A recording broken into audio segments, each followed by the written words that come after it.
Alright, buckle up. Today we're talking about a saga that feels like it was written by an AI that was trained exclusively on TikTok comment sections and Hot Topic clearance racks. This is the story of Sierra Green, also known online as I Sierra the Furry, which sounds less like a username and more like a medieval title, like she was knighted by a wolf in a tailcoat. Sierra is a 27-year-old TikToker from South Carolina who built her brand the old-fashioned way, by posting content so aggressively unfiltered that it loops past cringe and into a new dimension. She actually started on musical.ly, which, for those of you who don't remember, was TikTok before TikTok put on cologne and pretended it was sophisticated. When Musical.ly got Thanos snapped out of existence, she migrated to TikTok like the rest of the digital nomads, bringing her signature style, skits, lifestyle content, furry pride, and the kind of energy that makes you feel like you just walked into someone else's dream. And honestly, it worked. She built up a following. We're talking hundreds of thousands at her peak, which just proves that the internet is less of a meritocracy and more of a roulette wheel operated by raccoons. Now, everything was relatively stable until she stepped on the first rake. You know that cartoon bit where a character walks through a yard and just keeps stepping on rakes? Yeah, that's basically the next part of this story. During a lip-sync video to a 50 Cent song, Sierra mouthed the words she absolutely should not have mouthed. Because if there's one thing TikTok users are faster than, it's a cheetah on pre-workout. It's calling out a mistake. At first, people were like, hey, maybe don't. But then it happened again and again. And by the third time, the comments section turned into a digital town square, complete with pitchfork emojis. Her response? Imagine someone apologizing while also looking confused that apologizing is necessary. It was less, I understand and I'm sorry, and more, I don't get why this is a big deal, but I guess sorry. Which, as you might imagine, did not exactly calm the waters. Then, as if the rake collection wasn't impressive enough, she wandered into another controversy involving comments about the LGBTQ community. She cited religious beliefs. The internet cited the block button. Things escalated. Now here's where it gets interesting, because once you build up a small army of people who dislike you, they don't just leave. They turn into investigative journalists with Wi-Fi and a grudge. These weren't casual haters, these were hobbyist detectives. At one point, rumors were spread that she had passed away. Fake articles, fake posts, the whole theatrical production, which is honestly unhinged behavior. That's not trolling anymore, that's community theater with Wi-Fi. But the crown jewel of this saga? The ears. Yes, cardboard ears. Sierra had handmade pink and green furry ears as part of her persona. People offered to buy them. She said no, they weren't for sale. These were sacred relics, the Mona Lisa of craft foam. So naturally, someone made their own pair. And when I say identical, I mean they used pink and green, which apparently in this universe is intellectual property on par with Disney owning the concept of joy. Sierra was furious, not mildly annoyed, not slightly irritated, furious, because in her mind, someone had committed art theft of cardboard triangles, and that's when the internet smelled blood in the water. When I say my ears aren't for sale, I didn't mean just go and make your own ears. Guys, you're stealing my design, stop it. After the great cardboard ear heist of TikTok, the comments became a battlefield. People were saying she now owned the colors pink and green. Others were asking if they needed written consent before buying construction paper at Walmart. It was like watching a copyright lawsuit unfold in a kindergarten classroom. Sierra doubled down. She clarified, multiple times, that the ears were not paper, they were cardboard, which she demonstrated by tapping them like she was presenting evidence in court. Does this sound like paper to you? I'm not kidding. That was the energy. It felt like she was 2 seconds away from calling an expert witness from Hobby Lobby. Now here's where the irony starts bench pressing 400 pounds. Shortly after defending her handcrafted geometric shapes like they were state secrets, she posted a drawing on TikTok, a speed drawing type thing.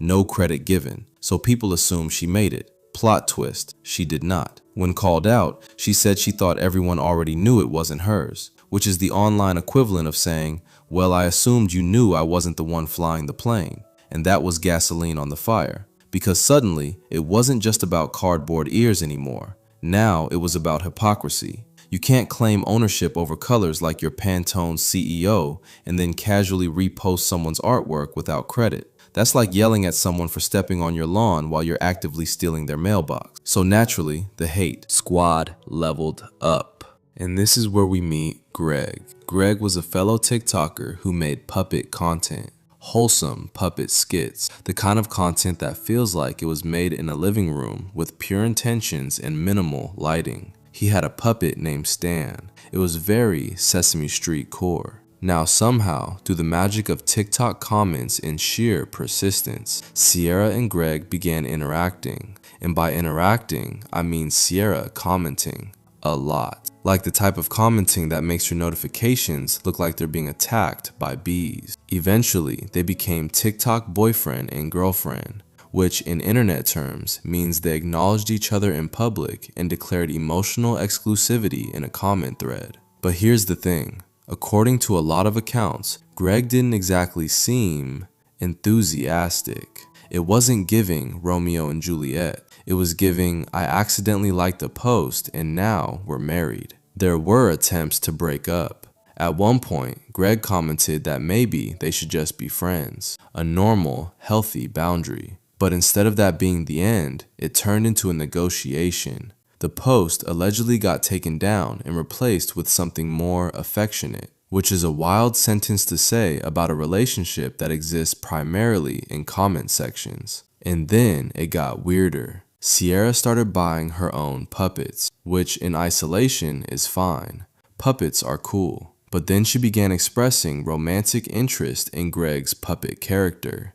Not Greg, the puppet, Stan. I don't know how to unpack that without a team of professionals, so I'm just going to leave it sitting there like a mysterious artifact in a museum. But the real turning point wasn't even the puppet love triangle. It was trolls finding Greg. They tracked down his Facebook, flooded it with hate, and this is where it stops being internet drama and starts being genuinely upsetting. Greg's family spoke out, explaining that he has a learning disability and that the harassment was overwhelming. That's when you realize the internet doesn't have an "are we the villains" setting. It just keeps escalating. The relationship eventually ended, but if you thought that was the finale, oh no, that was just the tutorial level. After the Greg saga wrapped up like a season finale that nobody asked for, Sierra pivoted, not away from online relationships, no, just rebranded them. Enter the internet little brothers. Now on paper, that sounds wholesome, like a supportive online sibling dynamic, very Hallmark Channel. But in practice, it was more like a soft launch relationship strategy. These were guys she met on TikTok who she would label as her little brothers, but the vibes were less family dinner and more will they, won't they, but everyone's uncomfortable. There were apparently around 4 of these little brothers over time. Each one eventually left, and not in a dramatic explosion, more like a slow, I'm going to quietly exit stage left and never come back. One dipped because he was getting flooded with messages. Another found out about her past controversies and said, yeah, I'm gonna respawn somewhere else. But the most infamous one? Sammy. Sammy lasted 2 years. 2 years as an internet little brother. That's longer than most Netflix shows survive. According to Sammy, it started innocently enough. He saw her on his For You page, noticed she was upset about losing a previous little brother, and volunteered as tribute, which is a bold move. That's like seeing someone juggling chainsaws and saying, hey, can I try? He claims that after that, it was non-stop contact, pings, messages, constant attempts to maintain connection. When he asked for space, he says there were excuses, emotional appeals, explanations, the kind of digital clinginess that makes your phone battery nervous. Eventually, he wanted out, but apparently, moving on wasn't exactly a mutual decision. And this is where it gets cinematic. When one of these internet little brothers would try to leave, Sierra would sometimes post what can only be described as summoning videos. Yes, summoning. Like she was casting a spell to bring them back. The energy was less, hey, let's talk, and more, I have drawn a circle in salt and I am chanting your username. Now, I don't know if one of these ever worked. Maybe one time someone saw the video and thought, you know what, I do feel summoned. But the fact that this became a recurring strategy is wild. It's like trying to fix a breakup by performing interpretive TikTok rituals.